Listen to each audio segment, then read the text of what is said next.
Healthy Rebel Radio is sponsored by the Healthy Rebel app. 300 plus secretly healthy, delicious, mouth-watering dessert and treat recipes made with all-natural, whole food ingredients. Now available for download on the App Store and Google Play. Find out more details at healthyrebel.com.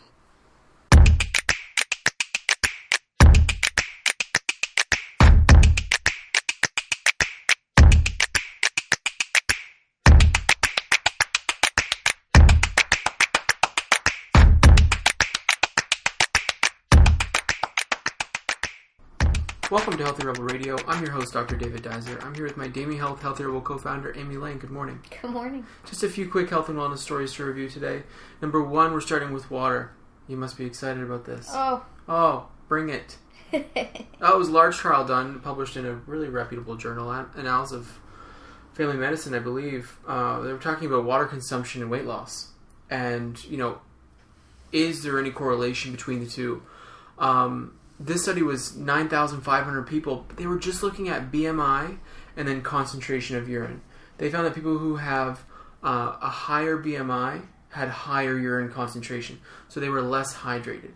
And this has been shown over a few different studies, and now we have to figure out why.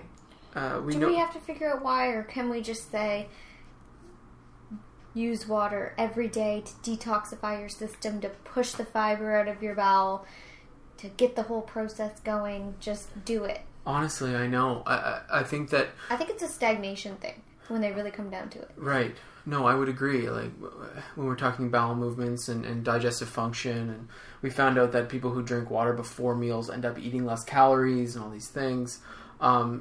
There's also a little caveat here. Fat cells require more water. Mm-hmm. So you can be dehydrated if you have more fat cells. But it seems like there is something else happening. Mm. And we don't really know, is water positively contributing to weight loss in a way that's significant or not? We know it's good for your health. I think it is.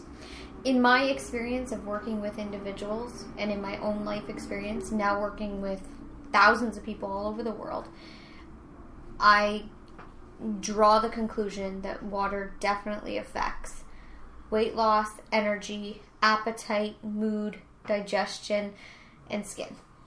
I would agree. I've seen that benefit. I've seen it.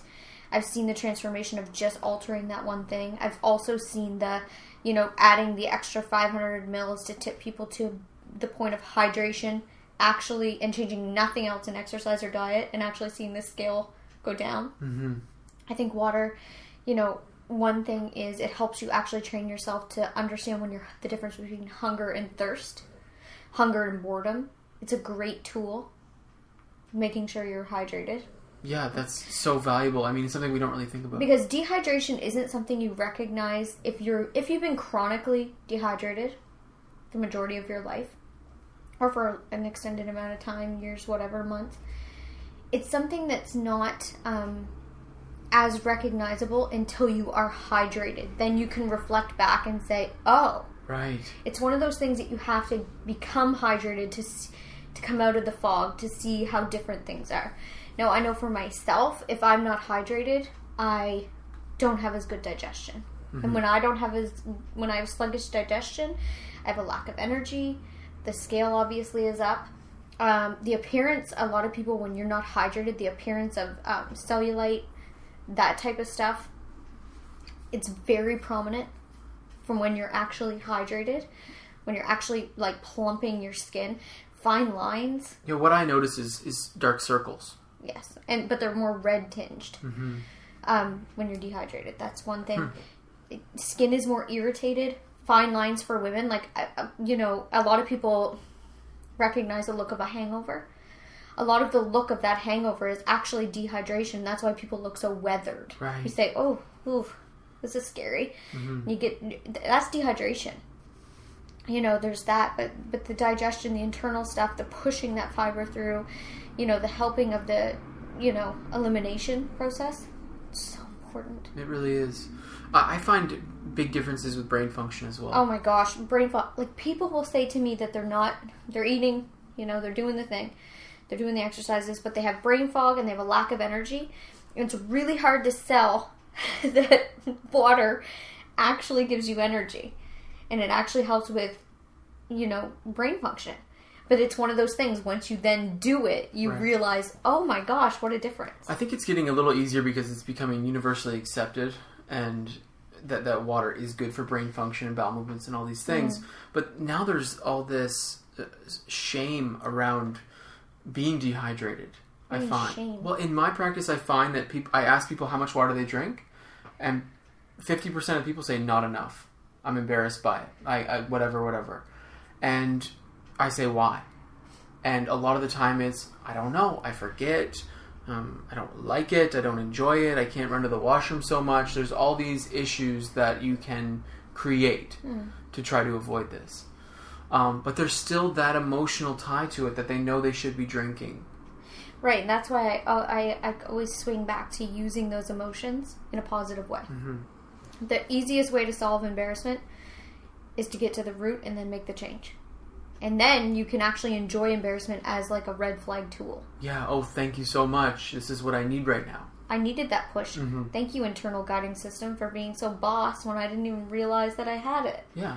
Right? So if you ever feel that, ooh, I should be, that nagging should, I hate that word. Yeah, I should be here. Then focus on what the resolve is, and then just take action right away to do it. Like, you can change that in a day. Yeah, especially when it's something like water. Water, you can change today. You can literally you can let go of the story of being a dehydrated person that hates water. In this moment, go fill up your water. Right. And then it's over. Pause the show. It's over. Go grab a glass of water. Come back. Exactly. Then it's over. It's done. And you never have to return to that again. Yeah. And we know that in a big correlational study, you'll be in the lower BMI group because you'll be hydrated.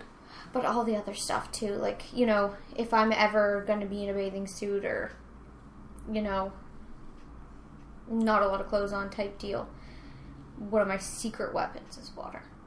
I just chug that stuff, and you'd think that you become more bloated or whatever.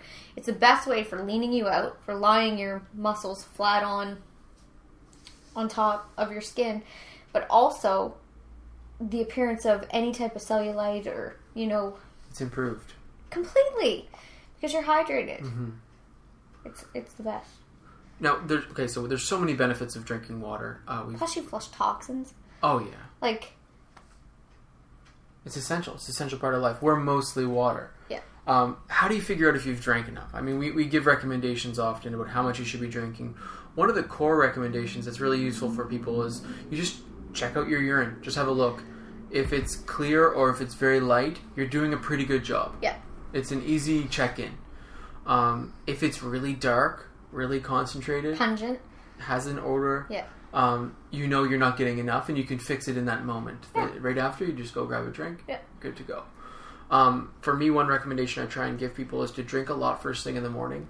To grab a water bottle or to grab a glass and chug it. Yeah. And then either fill up your water bottle and bring it with you and sip it, or just make sure you do it again later in the day. That's what I do. I mean, my my family makes fun of me, but I used to always have like a clean canteen or whatever, but I just having a couple in the house, and then I'd always have to be washing them, and then I'd end up with not having one, and it got really annoying. So I bought a pallet of 1 liter mason jars. My family thinks this is just the most ridiculous thing. I don't care. No. And I have a cupboard of 1 liter mason jars, so I never run out of them. But it's the easiest way. I use basically just one a day. And as long as I know that I'm filling that up, 3 to 4 times, I'm good to go. Plus, if I leave, like yesterday, you just put a lid on it. Yeah. And you go. Put a lid on it. And I mean, I've been doing this for years. Oh yeah, mason jars have been our go-to. We have all different sizes, of course. I know, and my mom hates it. We've got the range. She thinks it's so embarrassing. Oh, whatever. It's cool here on the West Coast. Mason jars are in. You want to be drinking from mason jars. If you're not drinking from mason jars, you're not cool. Yeah, I don't think that's true, but in my neighborhood, it is. Yeah, I don't know, but I don't care. It works. It works. It does the job. You know how much you're getting. But yeah, for the first few days, you're going to pee a little bit more.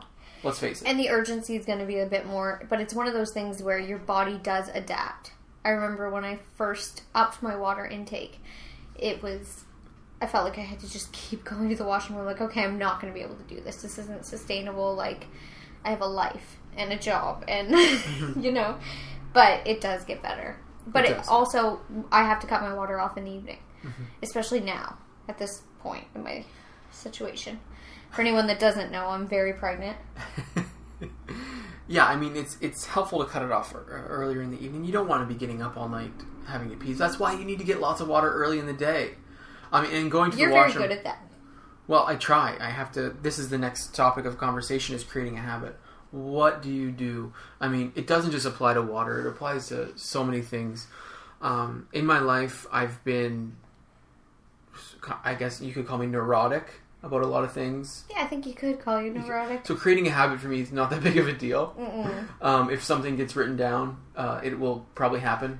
Yeah. Like when it should. Mm-hmm. But for a lot of people, creating a habit is a problem. And for certain things, for me, things I don't want to do, it can be an issue. Yeah, I think it's just one of those things where we all have to, and I know I talk about this often, but it's this thing where we all have to just come to a realization and a breaking point of, we have to be our own advocates. We have to be full-blown adults, and we just have to go out and do the tough stuff that has to be done to create better lives for ourselves. And we have to stop whining about stupid things.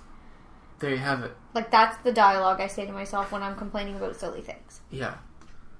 You run through that dialogue. You're very strict with yourself. I'm very strict with myself. We just had a conversation about it last night.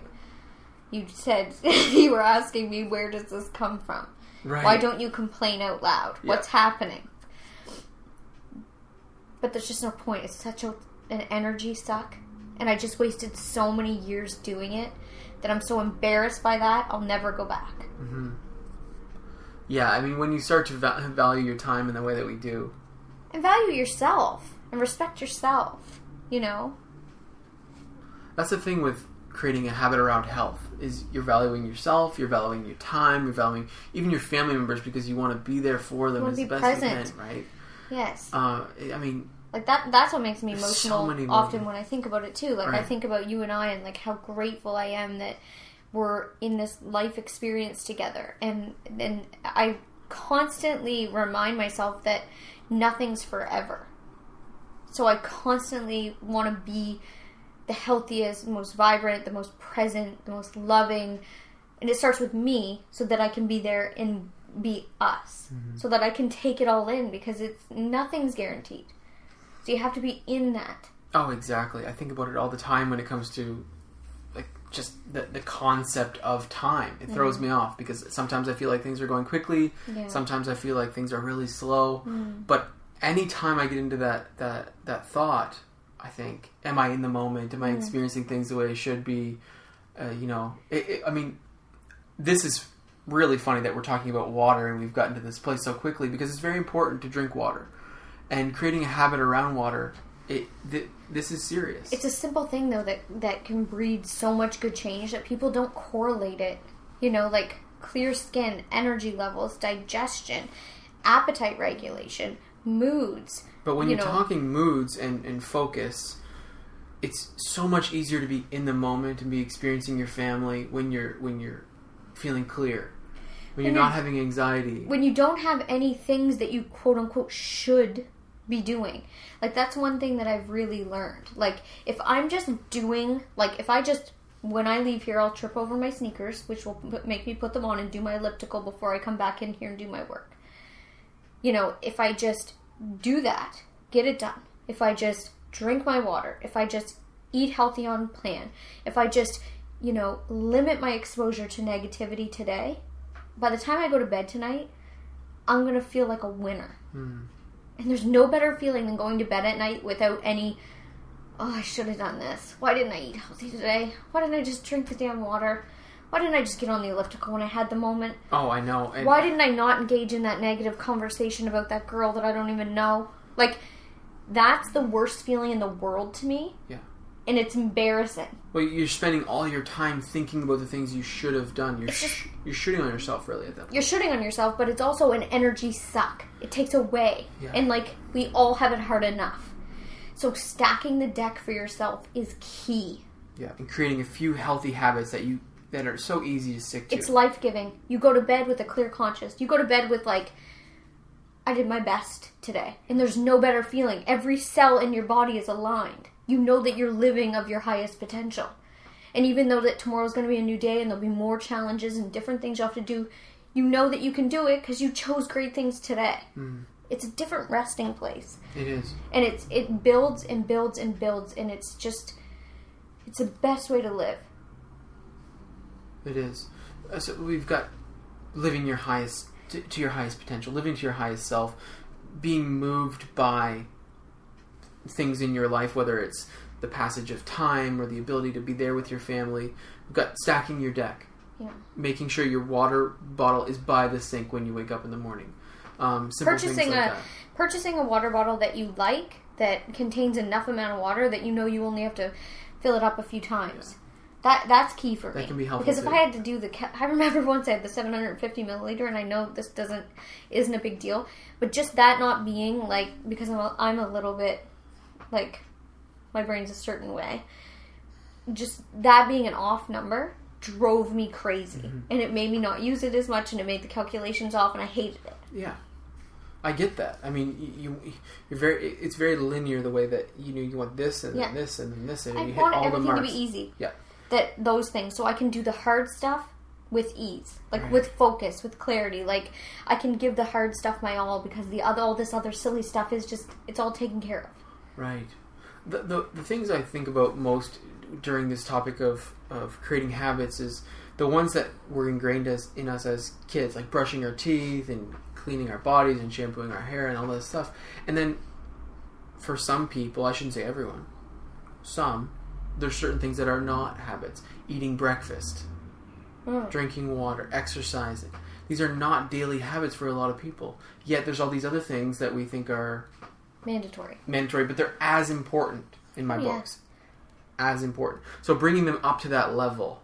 Like a lot of this conversation about mood, setting the tone for your day and actively participating in a positive mood for yourself, because you can do this, you have that ability, I think should be the same as brushing your teeth. It is it is for me. It doesn't matter what's happening. But we talk about it a lot. It doesn't matter what's going on. I go to my space and I do, even if I don't have time, I will at least go to my space and I will just read a couple sentences. If I don't have time to do my spiritual routine, if we have to catch a ferry, if I have to go, if maybe I'm just not, I'm not feeling it. Maybe I'm having a really horrible start, whatever. There's still that check-in. I did it. No matter what, I do it. Yeah. Sometimes it's shorter, sometimes it's longer. But no matter what, I do it, because to me, it's bigger than that. It's dropping into what's real. It's setting the tone for the day. Yes. Now, Tony Robbins talks a lot about this with exercise. He sets a limit for 9 to 10 minutes. And then it never ends at 9 to 10 minutes. Because you're in the groove at that point, at the 10-minute mark. You're ready for the 20-minute mark. I trick myself all the time. I do that too. Tricking yourself is really helpful. And I'm sure a lot of times you're probably not feeling like sitting down at your meditation station or your altar, and you do 2 lines, and then it turns into 5 minutes. Exactly. Because I'm already there. You've got the habit underway, and you see the benefit while you're in it. It's very motivating to keep going. With exercise, I find that. Me too. Oh, you can say, okay, I'm just going to do 10 minutes. If you just, But with the intention of doing 20. Right? Well, with just being open to that you might do more. Absolutely. Yeah, creating habits, I think it's so important to actively focus on making sure your healthy habits are in order. And everybody's capable of it. Yeah. It's not just people that were born into, certain personalities. Anybody can alter their daily routine. Mm-hmm. All it takes is consistency. And once you get past that hurdle of creating it, which is always harder, you envision a boat turning around, how much effort that takes going against the current.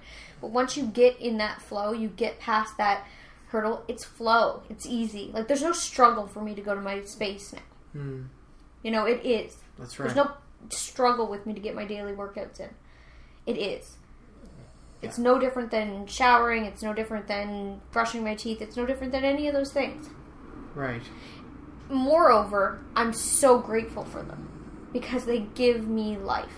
Yeah, I mean that's where you want to take it. If you're, if you're contemplating how to organize your time, you want to go with the things that you're grateful for. And I'm not one of these people that was an athlete when I was young or born into any of these things. And now I'm in a place They're cultivated. Yeah, it's completely cultivated. And it's completely maintained with consistency. And I'm so grateful for them. Like, from a genuine place. I'm not, like, affirming. Mm-hmm. No, I feel the genuineness. Yeah. I see it. I'm going to have to go get some water. That's Healthy Rebel Radio for today. Thank you so much for listening. If you're enjoying Healthy Rebel Radio, please subscribe via iTunes and Stitcher Radio. For episodes straight to your inbox, once per week, subscribe to our newsletter on DamiHealth.com. Thank you so much for listening, and have a great day. See you. Healthy Rebel Radio is presented by the online health and wellness center, DamiHealth.com. Since 2009, Amy Lane has successfully coached thousands of women through her signature program, the Bikini Body Program. Join today to work exclusively with Amy to unveil your greatest yet to be from the inside out. Go to DamiHealth.com for more information. Thank you for listening to Healthy Rebel Radio. Please connect with us on our community pages on Facebook, Pinterest, and Instagram, all at the handle @DamiHealth. For weekly recipes, articles, and all our episodes straight to your inbox, join our newsletter at DamiHealth.com. You can find all the links discussed in today's episode in the show notes. Thank you for joining us, and see you tomorrow.